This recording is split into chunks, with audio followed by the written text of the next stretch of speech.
Hello বন্ধুরা, welcome to my YouTube channel. শীতকাল তো পড়েই গেছে, আজকে তাই তোমাদেরকে শেয়ার করছি কালারফুল পাটিসাপটা।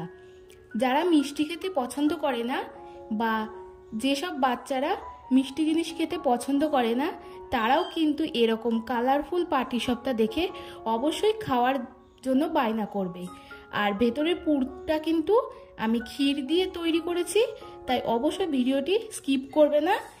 তাহলে এই খিরসা পাটিসাপটা বা কালারফুল খিরসা পাটিসাপটা আমি কি করে বানালাম চলো দেখে নিই। প্রথমেই একটা ফ্রাই প্যানে আমি 1 কাপ পরিমাণে, মানে এখানে আছে প্রায় 250 ml মতো লিকুইড দুধ, সাথে দিয়ে দিচ্ছি 100 গ্রাম মানে হাফ কাপ মিল্ক পাউডার মানে গুঁড়ো দুধ। এবার দুটো জিনিসকে খুব ভালো করে মিশিয়ে নেব, তবে এই সময় কিন্তু গ্যাসের ফ্লেমটা অফ রাখবে। ভালো করে মেশানো হয়ে গেলে তারপরে গ্যাসের ফ্লেমটা জ্বালিয়ে একটু বলক তুলে নিতে হবে দুধে। তারপর এখানে 3 চামচ চিনি ব্যবহার করছি, আমি আজকে মিষ্টিটা একটু কমই দেব। চিনিটা যখন গলে যাবে 2 চামচ মতো সুজি দিয়ে দেব আর 1 টেবিল চামচ মতো চালের গুঁড়ো, যাতে ক্ষীরটা খুব তাড়াতাড়ি তৈরি হয়ে যায়।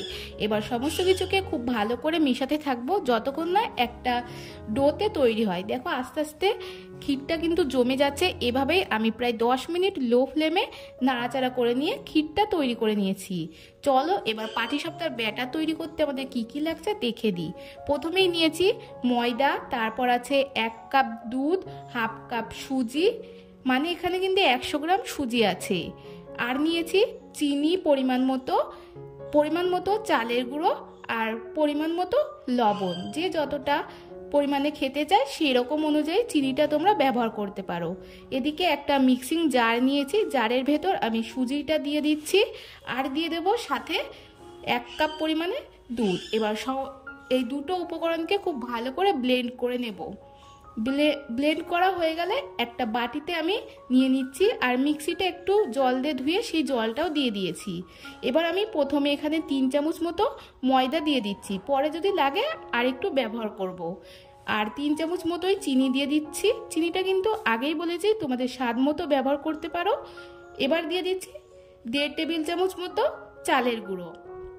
চালের গুঁড়োটা বেশি দেব না, আর খুব সামান্য পরিমাণে একটু লবণ দিয়ে দিলাম। এবার সমস্ত উপকরণকে খুব ভালো করে একটা হ্যান্ড উইক্স দিয়ে মিশিয়ে নেব।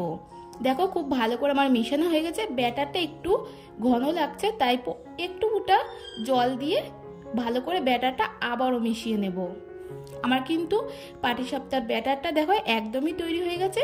আমি একটা হাতা দিয়ে তুলে দেখাচ্ছি ঠিক কেমন হবে। দেখো একদমই পাতলা করেছি, তাহলে পাটিসাপটাগুলো কিন্তু প্যানে এঁটে যাবে না, এরকমই কিন্তু পাতলা করবে। যেহেতু কালারফুল পাটিসাপটা তৈরি করব, তাই এদিকে 2 থেকে 3 হাতা মতো ব্যাটার আমি তুলে নিয়ে তাতে পিঙ্ক ফুড কালার আমি দিয়ে দিয়েছি, তবে তোমরা চাইলে যে কোনো কালার দিয়ে দিতে পারো। তারপর দেখো খুব ভালো করে মেশানো হয়ে গেছে। এরপর পাটিসাপটাগুলো ভেজে নেওয়ার জন্য একটা তাওয়াতে আমি অয়েল ব্রাশ করে নিচ্ছি। তারপর যেই পিঙ্ক কালারের ব্যাটারটা তৈরি করেছিলাম সেটা দেখো জিলিপির মতন গোল গোল করে শেপ করে আমি নিয়ে নিচ্ছি, তবে তোমরা চাইলে ফোটা ফোটা করে ডিজাইনও তৈরি করতে পারো।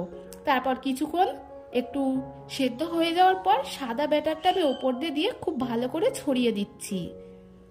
একটু পাতলা করে দেবে, তাহলে কিন্তু পাটিসাপটাগুলো ভাঁজ করার পর সময় ভেঙে যাবে না।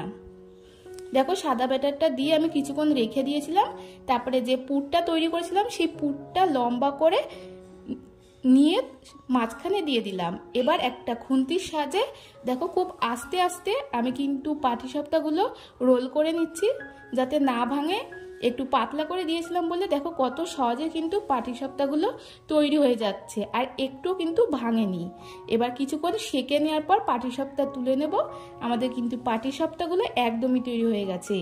এভাবে তোমরা কিন্তু অবশ্যই বাড়িতে বানিয়ে দেখতে পারো। দেখো কতটা কালারফুল হয়েছে, দেখতেই কতটা ইউনিক লাগছে। আর তোমাদের ভিডিওটি যদি ভালো লাগে প্লিজ একটি লাইক করে দিও, আর বন্ধুদের কাছে শেয়ার করতে কিন্তু ভুলো না। আমার চ্যানেলে নতুন বন্ধু হয়ে থাকলে চ্যানেলটিও প্লিজ সাবস্ক্রাইব করে রেখো। দেখো পাটিসাপটাগুলো ভিতর থেকে কতটা সুন্দর লাগছে। তোমরা কিন্তু অবশ্যই পাটিসাপটাগুলো যদি বাড়িতে বানাও কমেন্টে জানিও তোমাদের কেমন লাগলো। আজকের মতো এই পর্যন্তই। ভালো থেকো, সুস্থ থেকো। দেখা হবে পরের একটি নেক্সট ভিডিওতে।